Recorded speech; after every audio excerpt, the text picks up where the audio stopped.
ములాఖత్లో కలుసుకోవడానికి భువనేశ్వరం గారు, లోకేష్ గారు, బ్రహ్మణి గారు వెళ్ళి రావడం జరిగింది.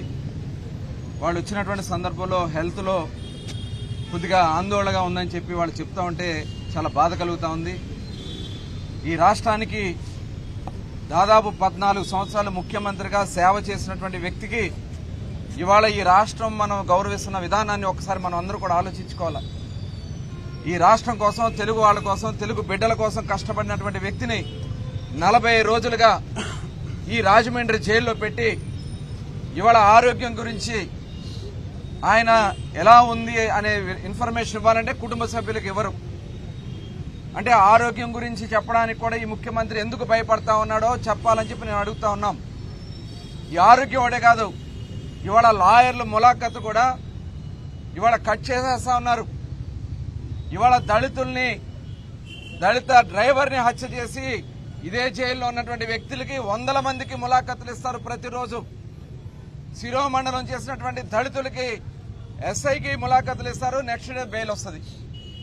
కానీ ఇవాళ చట్టాల్లో ఉన్నటువంటి లోపాలని ఈ ముఖ్యమంత్రి ఉపయోగించుకుని వ్యవస్థల్ని మేనేజ్ చేస్తూ ఇవాళ చంద్రబాబు నాయుడు గారిని మీరు లోపల పెడుతున్నామని వికృతానందం పొందుతున్నామేమో జగన్మోహన్ రెడ్డి గారు. ఇవాళ ఒక్కొక్క రోజు వైసీపీకి చంద్రబాబు నాయుడు గారిని మీరు లోపల ఎన్ని రోజులు పెడితే ఒక్కొక్క రోజు మీ సమాధులకు మీరే పునాదులు వేసుకుంటున్నారనే విషయాన్ని మీరు గుర్తుపెట్టుకోవాలని కూడా ఈ సందర్భంగా నేను చెప్తా ఉన్నా. నిన్న మా నాయకుడు, మా అధినాయకుడు జైల్లో ఉన్నప్పుడు మా అమ్మ భువనేశ్వర్ గారిని సంఘీభావం తెలియజేయడానికి బీసీ సోదరులు వస్తా ఉంటే అడుగడుగున అరెస్టులు చేశారు, హౌస్ అరెస్టులు చేశారు. నన్నైతే ఎక్కడికి తీసుకెళ్తున్నారో సమాచారం కూడా ఇవ్వకుండా అర్ధరాత్రులు తిప్పారంటే ఈ రాష్ట్రంలో ఏం జరుగుతా ఉందో ఒక్కసారి ప్రతి ఒక్కరు కూడా ఆలోచించాలని చెప్పి నేను కోరుతా ఉన్నా. ఇవాళ ఏ బీసీ సోదరులకి భువనేశ్వరమ్మ గారి దగ్గర వచ్చే హక్కు లేదా ముఖ్యమంత్రి జగన్మోహన్ రెడ్డి గారు? అంటే భువనేశ్వరమ్మ గారిని కలవడానికి వీలు లేదని చెప్పి మీరు నోటీసులు ఇస్తారా? ఇంతకంటే అప్రజాస్వామికం ఇంకోటి ఉంటుందా? ఇంత దుర్మార్గమైనటువంటి చర్యలు 40 రోజులుగా మీరు జైల్లో పెట్టుకున్నారు. మేము కూడా చాలా శాంతియుతంగా, ప్రజాస్వామ్యబద్ధంగా మీరు దీక్షలు చేసుకుంటా ఉన్నాం. ఇవాళ మేము అనుమతులు అడిగితే అనుమతులు ఇవ్వరు.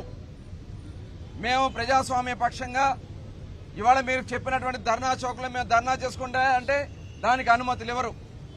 మేము బయటకు వచ్చి జెండా పట్టుకుంటే భయపడతారు, మేము గంట కొడితే భయపడతారు, మేము సంకెళ్ళు వేసుకుంటే భయపడతారు.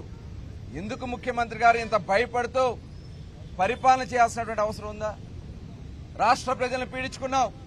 ఈ రాష్ట్రానికి సేవ చేసినటువంటి ముఖ్యమంత్రిగా పనిచేసినటువంటి వ్యక్తిని ఇవాళ జైల్లో పెట్టించుకున్నావు. ఇవాళ ప్రతిరోజు నువ్వు కౌంట్ చేసుకో Jaganmohan Reddy. Count down start అయిపోయింది ఆల్రెడీ.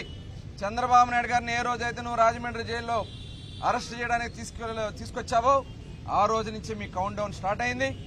ఇవాళ న్యాయ వ్యవస్థను కూడా ఆలోచించాలా, మానవతా దృక్పథంతో ఆలోచించాలా. ఇవాళ ఒక హెల్త్ బులెటిన్కి సంబంధించినటువంటి సమాచారం ఇవ్వనటువంటి పరిస్థితి ఈ దేశంలో ఉందంటే అసలు మనం ఈ ప్రజాస్వామ్యంలో ఉన్నామా లేకపోతే ఒక నియంత పాలనలో ఉన్నామా? ఒక్కసారి న్యాయ వ్యవస్థలు ఆలోచించాలా. అలాగే ఇవాళ పోలీస్ వ్యవస్థను కూడా ఆలోచించాలని చెప్పి మరొకసారి కోరుకుంటూ చంద్రబాబు నాయుడు గారి కోసం మేమందరం అదే ఇప్పుడు ఆయన వస్తున్నప్పుడు కొద్దిగా హెల్త్కి కొద్దిగా ఇబ్బందిగా ఉన్నట్టుగా కనపడుతుందని చెప్పి వారు చెప్పడం అంటే నిజంగా చాలా బాధ కలుగుతా ఉంది. ఖచ్చితంగా బాబు గారికి పూర్తి స్థాయిలో ఆరోగ్యంలో ఎటువంటి ఇబ్బందులు వచ్చినా ఈ ముఖ్యమంత్రి మూల్యం చెల్లించుకుంటారు. అదేవిధంగా ఏదన్నా జరిగిద్దా దానికి ఈ ముఖ్యమంత్రి బాధ్యత వహించాలని కూడా తెలియజేస్తాం. మొన్న ఉదయం నుంచి నేను దేవాలయంకి వెళ్తే దేవాలయం చుట్టూ 100 మంది పోలీసులు పెట్టి, అంటే ఈ రాష్ట్రంలో హిందూ సాంప్రదాయాల ప్రకారం మనం దేవాలయాలకు వెళ్ళే దసరాల సందర్భంలో దేవాలయంలో పూజ చేసుకుంటే పోలీసులు పెడతారు.